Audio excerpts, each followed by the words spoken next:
Oh God! Oh my God! Your face. You know what? Because you weren't in there either, and I was looking at I'm you. here. I'm there. I'm no fucking where. What I've got for us tonight is what two people who work full-time jobs give each other when they're scheduled to meet each other now. Every single week. God bless you for making me a curry last week, because I can't say I've done the same.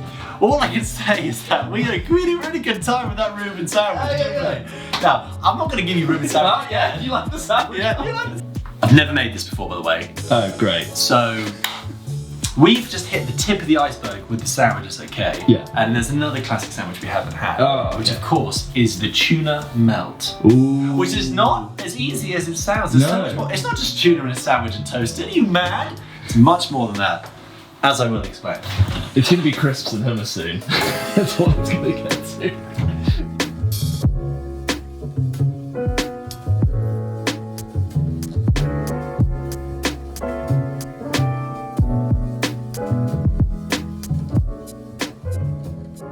Tuna melt? A tuna melt. I'm going to be honest with you, James. I've never made this before. I mean, just judging by, regardless of what made it into this little mini edit I tend to do of the food coming sure. together, you panicked. You panicked. I did panic. And then towards the end, you said, "Oh God, I don't know if it's gone well." I think it's never good to like do the performance without rehearsal, and I did that, and I tasted some of it halfway through, and yeah, here we are. George, we can't be pretending like we are trained in the culinary arts, like we're chefs. Now people are gonna know. It was this only thing like a few weeks in. I'm like, I have sort of started a food podcast, and I do have to now really think like, what looks good and what doesn't. I mean, I think this looks great, and it looks great to shoot. I haven't tasted it yet. If the cameras weren't here, I wouldn't feel embarrassed. I don't know. I'm just like, if my friend's coming over and the guy friend just, slap on, we'd be on the sofa. Yeah. I wouldn't be wearing any trousers, not because of that, but just like because a more usual relaxed. thing for But us. okay, we've just dressed it up a little bit. Wait, before you do, I have a confession, right? You don't I like tuna? hate mayonnaise, but I have a series of exceptions where mayonnaise can be consumed by James. And you are very lucky to have fallen within the mayonnaise criteria, which is to have mayonnaise incorporated into other food. You are so lucky because Yeah. I mean, listeners and viewers, I gave it a lot of mayonnaise. And James was just watching me go, I think that's enough. And I was like, no, it needs to gel more, I still don't think it had enough, but now I know why. No, so I don't like mayonnaise in a sandwich where it's just slapped onto the side of the bread. Right. I find it disgusting. I think I've been put off by the service station class of sandwich that just after a while I'm like, this is disgusting. I can't have it anymore. But when mayonnaise is used in cooking, yes, I can tolerate it. And this, where you've incorporated it, seasoned it with tuna. I'm saying this now, it could be awful. Yeah. You've seasoned it and put it together as part of a thing. I'm very much into this, and I'm going to give it a go. All right, so we're going to try. Actually, you know what? I will explain what's in it. Sorry. Please explain This what tuna this melt is. has tuna, which is... No shit. This tuna melt has tuna, red Leicester cheese, which I've gone for because of the coloration. It's lovely. It's got mayonnaise. It's got paprika. It's got chili. It's got lemon juice. It's got parsley. It's got chopped spring onions.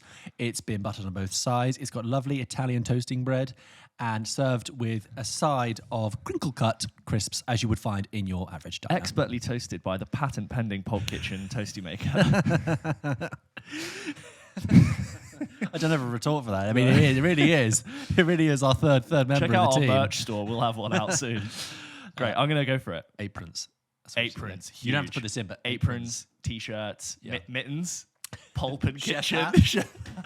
Salt and pepper shakers. No, an apron with like, I'm with pulp, I'm with kitchen. Merchandising, James. Yeah. All right. I'm going to go for it. Okay. I'm sorry in advance. How bad is it?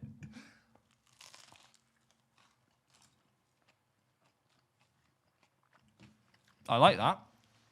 Really? No bullshit. I like that. Grease is the taste, is what I'm thinking. It's an odd thing to have for dinner. This isn't a James, this isn't a proper dinner. No. This is a snack. This is at best a starter. It's like a really fancy thing you make late at night when you're hungry. Yeah. That's nice. I see what you mean. I think you could do with... Well, I'm getting the spice, literally. George texted me earlier. He was like, have you got paprika? And I was like, yeah, I think so. He's like, you got chili flakes? And I was like, yeah. I was like, you got mayonnaise? And I was like, yeah, but what are you going to do to me? Here you are. I know. I like that. Okay. I think that's tasty. I'm thinking I'm missing some tartness. Either a vinaigrette could have gone in well in there. Vinaigrette would have been good. Or, when we had the Reuben, we had that sharpness of the Russian dressing. And I'm thinking with this, Yeah, maybe a that's slightly what really brought it together. more mustardy tones might have helped. But, if you wanted a hot, toasty sandwich, you've got your cheese, you've definitely got your grease, and you've got your crunch. I mean, it's there. Oh, it's got sweet corn in it as well. I forgot to mention that, if that's irrelevant. If that's relevant. My best friend loves a tuna melt. I see a tuna melt, I think of my friend, because it's just what he gets. So it's what you tried it, because George tried it in the kitchen. He was like, "Oh no, Jay, it's no good." I feel like I think it's less than the sum of its parts. For all the flavors that I've put in there, I don't know if I needed more onion, more lemon, or something. But really, again, it's my fault for not. It's my fault for not testing it beforehand. Tomato, would that have been nice in there? I want you to consult an entire team of chefs before you come in here.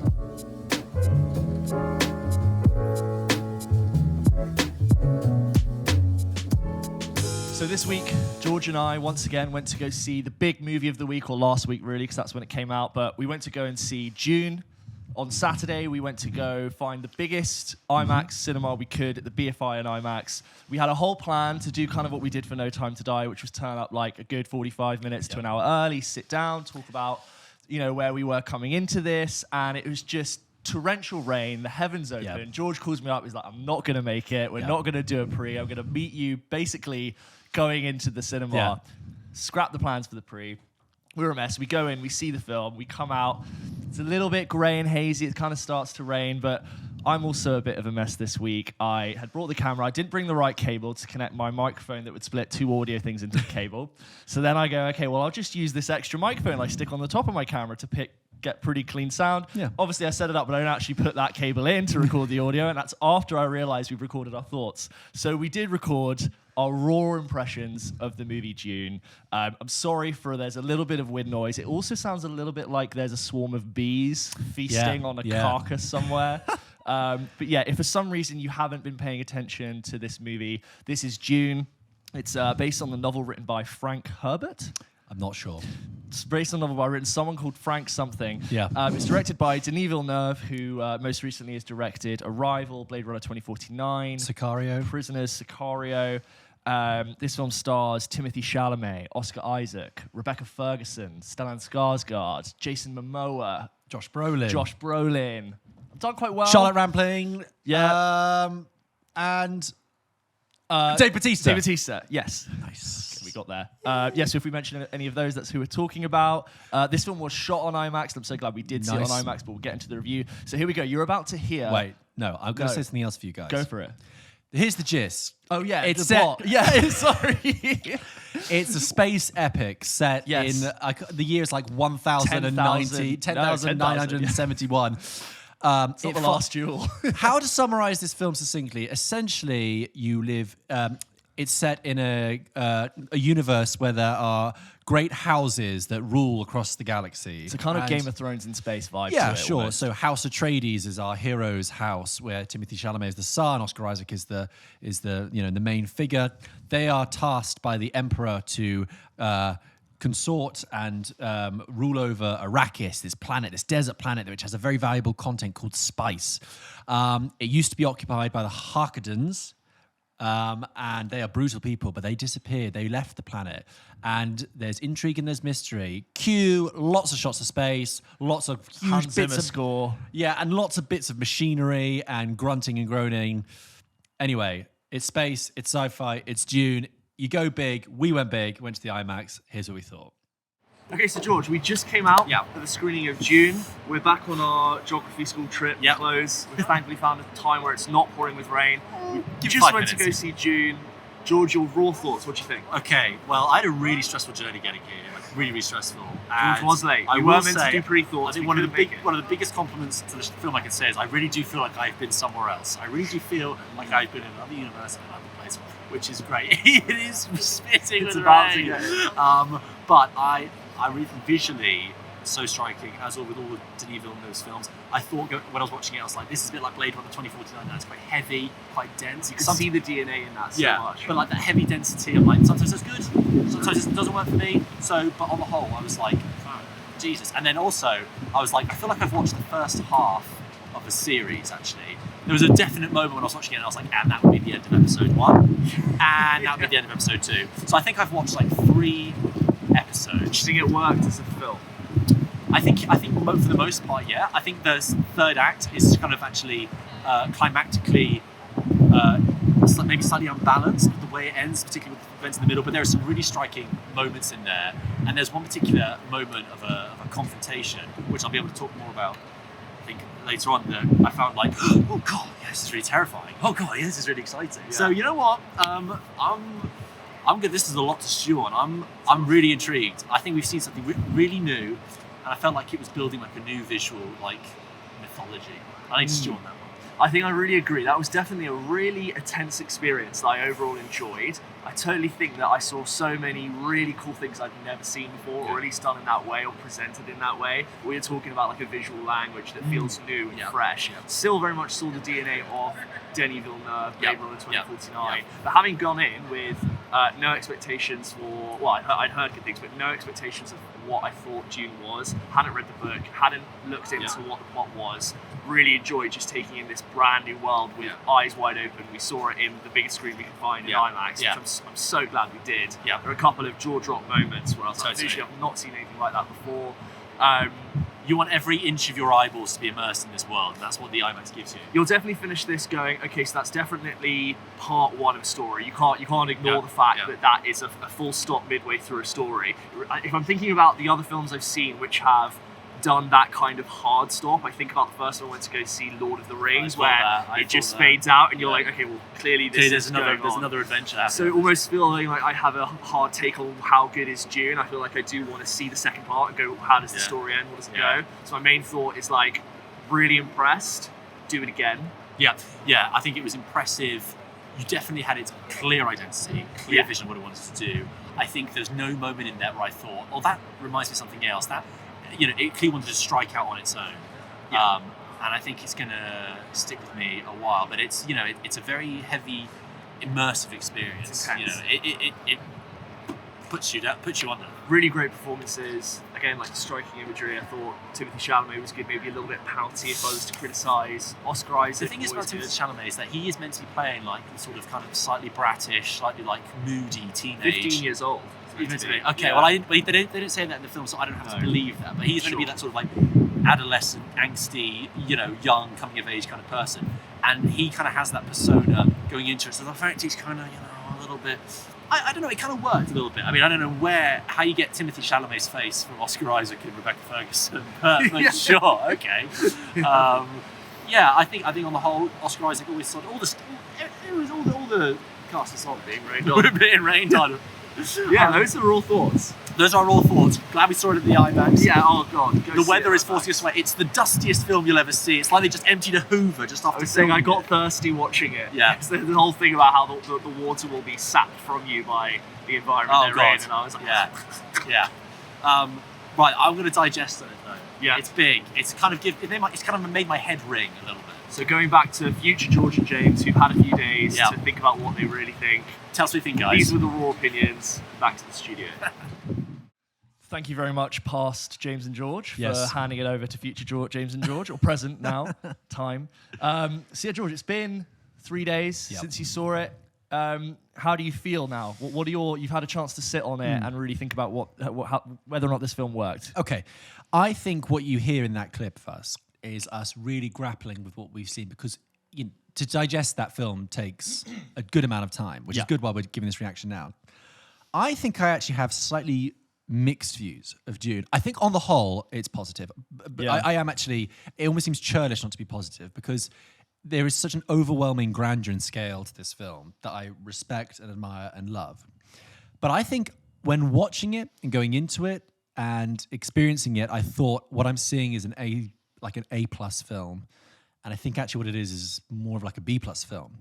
And what I think it is that despite its huge grandeur and its scale and its design, I think it's all slightly undone narratively by the fact that this film does not cohesively, satisfyingly conclude itself for it to function as its own film. And what I found is that when people said to me, "What did you think of Dune?" I think I've actually feel like I've only seen half a film because it is half a story, and it seems such a shame for Very much for, so. for a film that's over 2.5 hours long and it's so big that you feel like it's only covered a little bit of ground. Now I know it's based on a hugely dense book, and you've got to cover. And believe me, I actually really appreciate. We've both not read the book as well. We've both not read the book, but I appreciate. I'm not saying they should have rushed it or fitted any, shoved any more in. I really respected the fact and felt that Denis Villeneuve was grabbing the audience by the hand and saying, "Look, this is different. This is new. This is not based on IP you're familiar with. Yeah. But trust me, go with this. I'm going to give you all I can." And I really felt that, and I really appreciated it. It's just that it doesn't conclude in a satisfying enough way. I feel like I've seen. It's unignorable the way it ends. Yeah, I feel like I've seen a play. I feel like I've seen the first act of a play, and I'm currently in the interval. And someone says, "What do you think of the play?" And I'm like, "I really can't give you an opinion," which is so strange because I sat in there for nearly 3 hours. Yeah. And the third act is increasingly full of just teaser shots for the next film, and I found that so bizarre for a film that sets up to be sort of a new franchise, and it wants to get itself away from like the MCU type of, we're going to tag this on to the next film, we're going to tag this on. The whole third act just felt like, as we talked about, this isn't really a spoiler. I'm going to say it. Yeah. Zendaya isn't really in this film. Her whole presence is, I'm in the next film. She's in every other scene. She links every scene, Yeah. doing lots of shallow depth of field, blurry, wispy hair, Yeah. focus pulse in the desert with the bright blue eyes. And I sort of called on that she would turn up at the end and go, "Hi, it begins." And Yeah. that's not a spoiler. It's just part of the novel. And I think that really the climax of this film is halfway through, and a really brilliant sequence. When I mentioned in that clip, there's the scenes of confrontation, conflict, and attack. There's some really striking stuff there. Yeah. And then after that, it kind of shrinks and it becomes very bitty. And so, for example, Stellan Skarsgård, I loved in it, and he really plays this really grotesque, interesting character. They keep Sort of Jabba the Hutt meets fat bastard from Fat Austin Powers.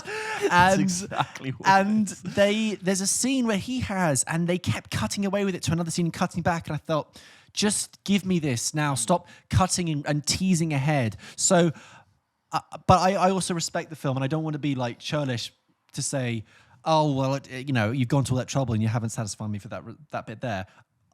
I do like it. I am impressed by it. I just wish it could function more as a film on its own instead of being. I mean, someone said to me that they didn't have a green light for part 2 until recently. That's only that just been astounds confirmed. me, and that actually Like worries last me. week, that got confirmed. But that worries me that they had this film in the can potentially to exist on its own. And I thought that's, for me, the way that film is constructed, there's no way that film is ever going to work on its own. They were just gambling and saying... I think that must be a byproduct of not knowing if the appetite for the big screen experience was back and whether or not people take to Dune. But yeah, I'm glad to hear it's been Give me your commissioned thoughts, for it. though. Yeah, it's interesting picking up on what you said in your raw thoughts, where you said it felt like a slightly unbalanced experience, where it felt like it was a bit front heavy. Because coming in to see a film called Dune with the kind of marketing it has and the cast it has and the premise, I kind of have to go, right, I really want to be told, what are the rules of this universe? What is the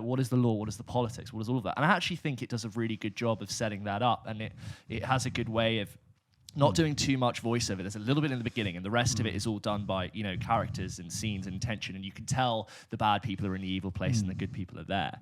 But picking up on what you've said about feeling like it is one half of a story, coming out of that, I had my raw impressions where I was like, this was brilliant and it was beautiful and it was a stunning movie to watch, and kept my eyes wide open. I was like, what is this about? What is this really about? And I almost have not been able to, I don't now want to over-intellectualize what I think Dune is about, because I think I'm halfway through. So I want to go, what is the story? But I need to see how this ends. I need to see where the root of the characters are. You can very easily point to the clearly obvious tropes of colonialism, Yep. power, like, people taking land from Yeah. people who own it and them being more part of the environment than they're And not. also that idea of the young person having a calling, coming of age, fulfilling Being your told- destiny, being told that they're special, And which at the is centre like of the universe, basic yeah. premise of Harry Potter, Star Luke Wars, Skywalker, The Hobbit, Lord of the all of it. Rings. Someone yeah. turns up one day, a magic wizard says, you're actually, whether it's Hagrid, Gandalf, Yeah. or any of them, says, you're actually special. Yeah. And your whole life has been leading to this. Yeah. It's like every nerd's fantasy. But yeah, so I almost have been like thinking, what do I think? What do I think about it? What's it about? And I don't have much of an answer because I've only been given part of the story. But and that- I echo a lot of your sentiment. And I there. think that's a failing, really, because Potentially. you and I will go see part 2 because we love film, Yeah, right? I'm curious. But I would like to have been. I would have liked for them not to have taken that for granted so much. I would have liked for them to have earned my appreciation because we're not going to get that second part for another 2 years? Yeah, So- probably. so- But they've got to shoot it. They didn't shoot the I know, so that's a long time to wait for something. I think. How skin deep is that appreciation for that film gonna last? Just thinking about Denis Villeneuve's other films, if you think about Blade Runner 2049, which I really, really liked, and I thought it did a fantastic job of picking up where Blade Runner left off, there's some incredible scenes in that movie, and it does a really good job of not over-explaining to you exactly what every character's thinking at that exact time. Yeah. You get to like the 2/3 point in that film, building to this culmination when Kane and Deckard finally meet, and you have this amazing scene where not very much is said, but you can really tell that each actor is deeply staring into the other one, trying to figure out who they are, what they think, whether or not they're real, whether or not what's going on is happening. And that is why that scene is so intense. It's not because it relies on the dialogue, it relies on those little catching moments between two characters. And I sort of did see some of that in Dune. I liked that it wasn't overly throwing in your face why someone is important. You had some really good interactions between the actors. I thought Oscar Isaac did a really good job of having those knowing looks. I thought Rebecca Ferguson with Timothée Chalamet had some really good moments of locked tension. They have this way of communicating in Dune where they have this almost like a sort of sign language where they could, with the flick of a wrist and the movement of a finger, can convey really quick moments of information. I thought that's quite a cool way to not just throw loads of dialogue. Because you come into something like Dune with rules and planets and spice, and you're like, how wordy is this going to get? And I think I see that Denis Villeneuve style of show don't tell, which I like. Yeah. But again, where does that lead? What's the arc? They did even in Lord of the Rings. You usually had a third. You had a really clear third act for all of them, but then just trickled out. Yeah, I mean, like, This didn't have a if you, third act. let's say this is like the Fellowship of the Ring. You still have that final climax, the Boromir Yes. and stuff, and then. I mean, there's a huge another arc example there. is, I think, again, it feels almost mean to call it back to the thing it's trying to break away from. But let's take The Force Awakens, right? Yeah. That was the beginning of a new story. Now, regardless of where that trilogy went, but when that film ended, that had a satisfying conclusion. But you were like, oh my God, where is this story going to go? I'm so excited for all the directions this can be. For me, for Dune, I'm thinking, well, I guess you're going to have to wait. Well, I'm going to have to wait for you to tell me. Yeah. I don't know. I think. Like what was the rising tension that involved in a confrontation at the end that meant something? There was a slight. I don't want to spoil it, but there's some sort of alteration at the end. But I didn't really have much context for why that mattered, and I wasn't really on the edge of my seat, Altercation, wondering what was going to happen. The show Steelers were the sandworms. Which are a whole other chat. No, But but the third act almost feels like part of the next film. That's my point. That's what it's. Yes, it feels like the I beginning said of in the that next clip film. that it felt like the first 3 episodes of a series, and that's what I still feel that it's like limited I've 6 seen episode. I've seen something which hasn't got an ending. I've got the characters and I've built the world, but someone's hit pause. And I mean, look, you talked about, just to go back to Denis Villeneuve. This might be the best tactic to get 2 cinema tickets out of an audience. You just go, well, you've got to see the other bit to see how it goes. It's like the unlockable content for like video games. It's like, well, to unlock the rest of the story, you're going to have to come back in 2 years. I think that, Denis Villeneuve is a really visual filmmaker and visually striking. And, visually this is an absolute feast. And the sandworms. And, there were great moments in it that really, hook you in. And it's very bravura like it's that. fantastic, like about a third of the way in sequence, which I was like, oh my God, let's go. I think there is a thing with Denis Villeneuve about, well, I guess I'm going to call tonal oppression. And I found this a little bit with 2049, right? Which is, he is... The tone he creates in Dune is so oppressive and somber and dour that on one hand it's very skillful. I'm thinking, wow, I'm fully I get what this guy is saying. It's a very clear message of the world that we're in. It's world-class presentation. Absolutely. regardless. But that's like that for 2 hours 30. And I have to say, there are some times I thought I wouldn't have minded a bit of nuance. I wouldn't have minded a little bit of fun. I wouldn't have. I'm not. I'm not looking. Jason Momoa was there for. I know. I'm not I looking don't for. think, I'm not yeah. looking for Marvel quips. I'm just looking for slight emotional nuance. Humanity, maybe. Yeah, because do I really feel like I connected with any of those characters? No, because they were all oppressed and dour, like the setting was. Everything was. It Everything. makes quite a big point to tell you are far from home. Yeah, every character is there to establish the mood, and I just wish I'd had a bit more stickability, particularly because the film doesn't narratively satisfy me. A bit more stickability with the emotion, the fun of the film. So, yeah. I think looking at Denis Villeneuve's last few films, and I actually think he's upped the ante with a lot of them. He's got bigger and bigger. I do put him, and I know this is an interesting thing to say, and a lot of people have made the comparison, in the same category as Christopher Nolan, where it's storytelling on the biggest scale, but they're very much part of that idea that just because it's a big blockbuster, it doesn't mean it has to be done. And I think about when I first saw Arrival, I was like, I went in with literally no idea. I knew it was based on a short novel, but I had no idea what to expect. And there was so much more for me to chew on and analyze when I came out of that film than before. And I was like, this is incredible. Who is this guy? I actually had seen Prisoners, but I didn't sort of connect the two. And then coming, from Blade Runner and the pedigree, I was like, this is easily his biggest project, his biggest task. And I think we can sit here and be critical and go, that's half a story. It didn't feel like a cohesive whole. I wonder if he absolutely knows that, and he knows he's making 2 films, and maybe in 3 years' time we'll sit down and we'll go, oh God, what a 5-hour experience if you back to back these. And I do still, despite my hesitance of seeing half the story, have trust that I think it can be something really special. Like I said to you at the beginning, I really did feel his strong hand on the whole thing. He had a strong grasp of, this is what I want to tell you. It is so different from what you're familiar with. It's not lazy or slapdash with its intentions. Focus, stay with me. I can't fit it all into this film, but come back. And I do respect that. And, he probably knows that he can't fulfill every need. And you know what? I'm not saying that I needed those characters to be oozing warmth and laughter, but no, I think you're right. I think we're both on the same page, which is that we have slight... not even grumblings, but just reservations here and there, curious thoughts. But on the whole, we're on board. We just wish we could have the second half sooner. More of the pie. And how many times have we, we've been given something really different. Again, don't know what the rest of it's going to look like. But how many times have you and I sat here speaking about how we think the template for Marvel has become a little bit too similar? And even going into the film, we can start to see the matrix of what they're trying to do. And we can kind of tell where it's going every single time. And it does descend into the same third act. I'm kind of going to give Dune a little bit of slack for not feeling like it needs to artificially conjure up some fake confrontation if it doesn't exist. You're right. I think you're right. When we get to the end of this thing, we might look back and go, oh, that was the best thing they could have done. Yeah. Because we don't know what's coming next. No, we've not read it. I don't even know what's going to happen in the end. I think the way, just one last, when you said about his visual thing, the way that Denis Villeneuve shoots machinery and like architecture too. Yeah, and just like the urban environment, the physicality of it, so the tactility of it.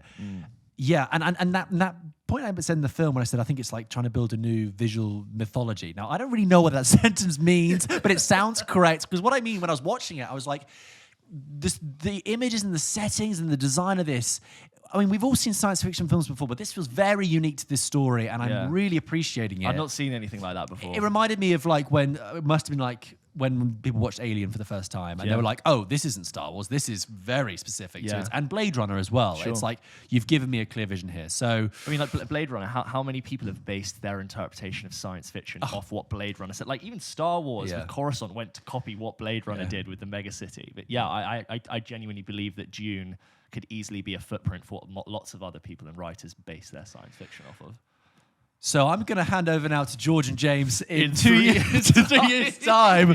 So over to you guys. Let us know what you think. What do you think we look like? Jesus Christ. We look like Stellan Skarsgård. If we keep eating the way we do now, we're going to look like Stellan Skarsgård in June.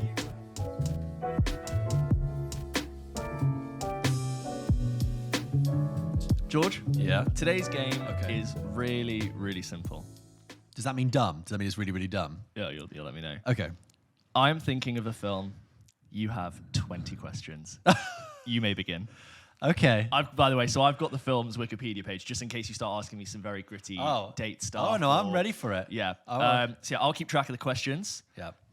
You know, see if you can get to it before George does, or if he doesn't get to it at all. Okay. When you're ready. Was this film released in the 20th century? No. Was this film released in the last decade? No. Was this film released in the noughties? Yes. That's 3 questions in. It's a noughties Was this film? Was this film a superhero film? No. Was this film directed by a man? Let me have a look. It was. I mean, they're all men, aren't they? Sadly. Yes, it was directed by a man. What a waste of a question. Yeah, Noughties. obviously. Like, Sadly. Okay. although if you struck gold and it was a woman, you'd be really onto something. That's 5 questions in. Okay, I've got my ear out. Okay. a naughty Is film this directed a by a man. film that I'm aware that you love? Yes. Yeah. That's actually a really good question from George. Yeah, it's like, I don't know if you know I love it, but we have talked about it before. Have we talked about it on this show? No. Okay, I'm going to say 7 no. questions. Okay.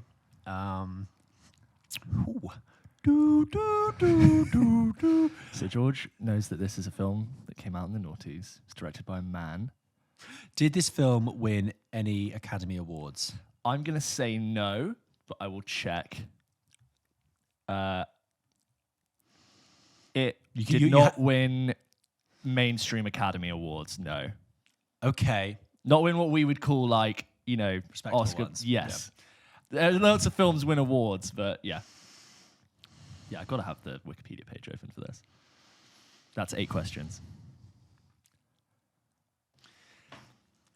Has the director of this film made another film in the past 3 years? I'd have to check. That's probably a really good bit. Okay. So I didn't know that this person did. In the last 3 years, they have made a film in the last 3 years. Just. I wouldn't have known that was there. How many questions am I at? You have done 9 questions. Is this film live action or animation? It's a yes or no question. Is this film live action? Yes. Okay. It's 10 questions. A live action film with... okay, I'm going to just tell you where my thoughts are right Yeah. now because Yeah. your reaction to the director makes me feel like this director crashed and burned, perhaps, with their career. I had to Google if they'd done other films. That's the thing. I didn't know. So I couldn't have told you what other films they'd done. But this is their... Okay. Not necessarily. I was surprised. I just don't think I knew the director of this movie. Okay, they're not the star of the show. No. Okay. Is this film and I'm trying to think in genre. Yeah. Is this film an action film? Sort of. I can't really say no. I can't really say yes. I'm going to say yes. Is this an English language film? Yes. I mean, I 12 probably questions. could have deduced that. Oh, God. Okay. Again, I think that's a waste of a question. Well, thanks. That's like... Yeah, but I had to be sure because you could be like, actually, it's this Puerto Rican film that. Okay. So it's a film directed by a man from the noughties. Great. He's made a film, but it doesn't matter because it doesn't. Yeah. Okay. George just gave me a really light bulb moment look. I think, You're gonna go for a guess. I'm going to go for a guess. Yeah, okay. I'm going to go for a guess for a film that came out in the noughties. Yeah. That is not really an action film, but is kind of like in the genre, in that area, by a director. This film has a director who I don't know, and therefore I wouldn't be surprised if he never made any, big films afterwards. Yeah. It's a film that I know that James has mentioned to you in the past that he really enjoys, even though it might not be that good. I'm going to take a guess. I think, is this film National Treasure? Yes! Oh my God, you got it! You got that National way treasure. sooner, for considering the amount of things you knew about it. Well done. Thank Who you. directed National Treasure, right? Who was it? Oh, it was a guy called, where was it? John Turteltaub, who most recently in 2018 did The Meg. So you were like, so I'll show you his other films he's done. He has done Cool Runnings, which I think is brilliant. While You Were Sleeping, 95. Haven't seen that. Phenomenon, 96. No. That's a John Travolta movie. Instinct, 99. Disney's The Kid, 2000. No. National Treasure, 2004. Clearly its best movie. Did he do- The sequel, Book of Secrets. And then The Sorcerer's Apprentice in 2010, another Nicolas Cage film. Oh God. Okay, right. So I'm thrilled. And yeah, I think you did. Considering the information you didn't have, I thought as a guest. So that why was really National? good. Tell me why you like National Treasure then. I love National Treasure. I'm going to say it's a 2007 film with Nicolas Disney Cage. film, action adventure. You know, it's basically a sub Indiana thing where you have to. I mean, explain the plot. I've never seen it. It's an American history treasure hunting movie where Nicolas Cage is part of this lineage of great American adventurers and people. So the history is in his family, and he goes looking after this national treasure that is like this long lost thing. And it stars Diane Kruger and Justin Bartha, and what's his name? John Voight. Okay. Yeah, as the dad. And they go on this adventure, and it's all about going from clue to clue. They go to all the great American monuments, and they look at the bell and find all these things. And there's always this moment, well, I say always, there's two films. There's a fantastic heist sequence, and there's a point where Nicolas Cage takes a deep breath, and he goes, I'm going to steal the Declaration of Independence. And then all the characters around go, what? You can't steal it? And then, like, for the next half an hour, you get some of the best heist, I think, put to screen ever. Oh, And it's really? Oh, good. really? Yeah, and then the second one, he kidnaps the President of the United States, and he goes, I'm kidnapping the President of the United States. And his family gets involved. Right. And then obviously you go deep underground, and you know they never think they can find the treasure, and they do. But it was one of those things Wow. where in the noughties, if it was on TV, you bet I was watching it, whether it was the last half an Yeah. hour or it was just coming on, and I would enjoy myself every single time. Would you say that's your plane movie? Great plane movie. Yeah. It's a plane movie that now I'd be like, sod all the new ones. I quite like to just watch National Treasure on this plane, because I could watch that on a horrible little back of seat screen and go, yeah, National Treasure. The one that great. like goes static when the captain has to speak. Yeah. It goes like. I don't know what. That's my impression of Spanish. I don't speak Spanish. But you know when they do it in English and you're like, oh, and then they stop and you think you're getting back to their movie, And then they it's go like, to the Spanish version. Yeah. Oh my god. Okay, great. Well, okay. Do I have to give you another one? Yeah, or- so I was saying, if you had a movie in mind, Oh yeah. Okay. throw one at me and I'll give it a go. Now I know what the stakes are. I'm Yes, going to you're change the gonna movie change in my. the I'm going to make movie, it harder. Gotcha. Because we know. Do you want want to get the Wikipedia page up just in case I ask some specific questions you might not know? No, I Yeah, think I'm I'm going to rely on my own. So my you know own- the movie well, okay? Spoiler. Okay. You ready? I'm going to. Yeah. Did this film release before January 1st, 2000? No. So it's from. Did this film come out in the 2010s? Yes. Is this a film you think I know well? I think you know it. You counting the questions? What? You counting the questions? That's I have 20 of them. 3, Yeah. I think. Yeah. Okay. You think I know it well? Hang on, just go over that. You said 20th century. 2010s. Yeah. And is this a film I think you know well? Yeah. I mean, sort of. Yes. Yeah. Enough. Okay. Not no, basically. Is this an action film? No. Is this a romance film? Yes. Okay, so romance film in the 2010s. Okay. Does romance 2010s? Okay. Does this film? Did this romance? I should ask about awards. Is this film get nominated or win Academy Awards? Yeah. Yes. It did. Okay. But I won't say which one. I won't say. Yeah. I won't say if it was nominated or won. Yep. Okay. Does this film, is it set in the United States? Yes. Is this film musical? Yes. Is this film La La Land. Yes. Yes. I think that's about 9 questions you had there. 9. Okay. Yeah. Good. I actually good. stopped counting because I knew you were on to me, and I was just like, ah. I think I got it. Okay. There you go. I'll give you a harder one next time. Yeah. Okay. Do you want one more? Let's do one more. One more? Let's do you. Yeah. Let's do one Should more. I give one to you? Yeah. Okay. Okay. So one more. Okay. One more. Let me get my page up because you can ask me some questions. Right. You can start. Did this film come out this century?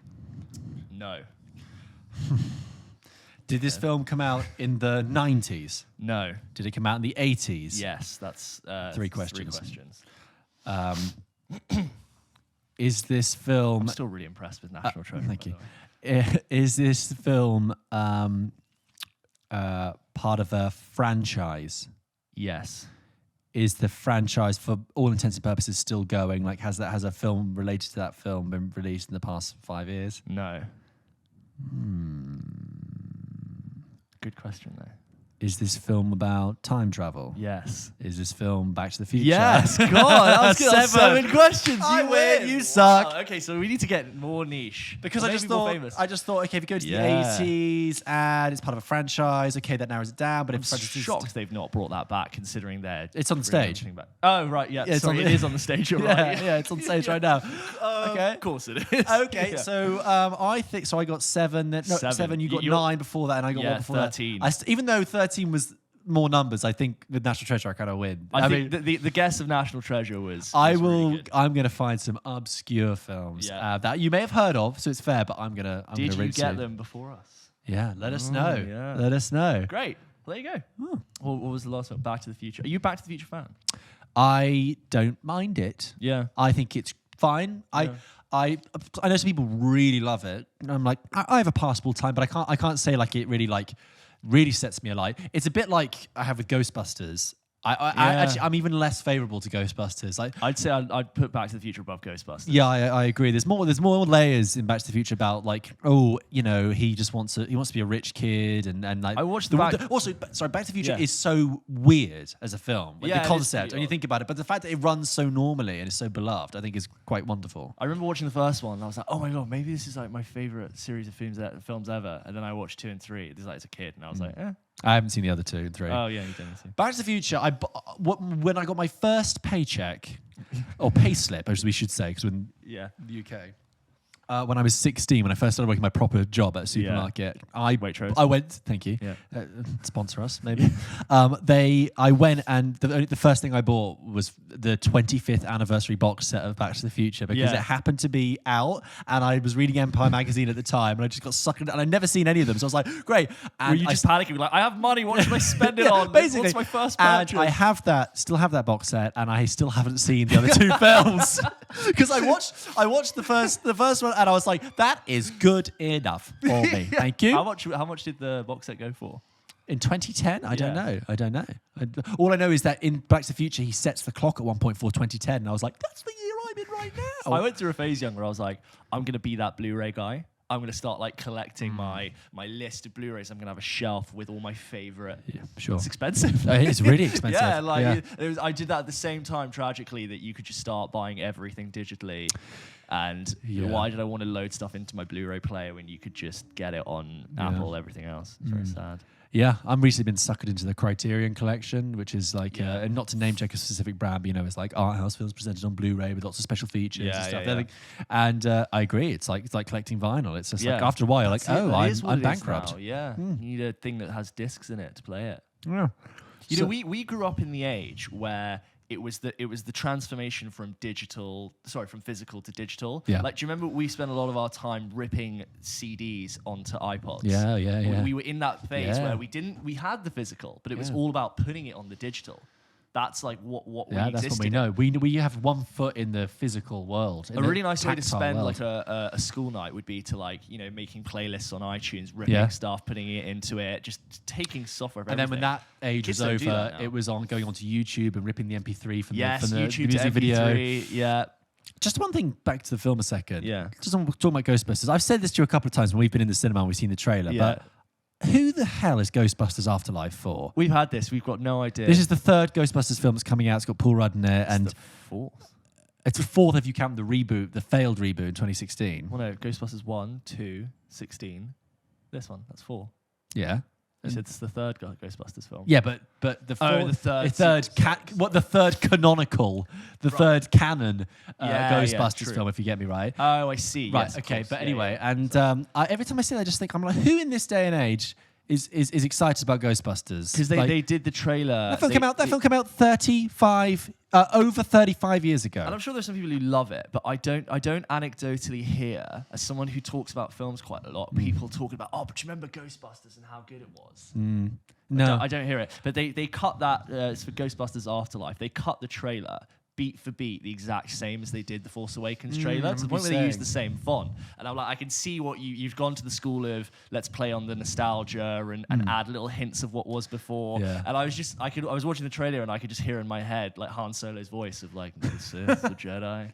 It's true, all of it. But that's what I find strange, because the trailer for, if they're going to do that in the Ghostbusters trailer, you're drawing on a lot of nostalgia. But I'm like, who is nostalgic for Ghostbusters? Yeah. You had one good... No one says any good things about Ghostbusters 2. No. So you're talking for a film that's over 35 years old. One good thing. You draw it... I mean, okay, it's kind of iconic, but...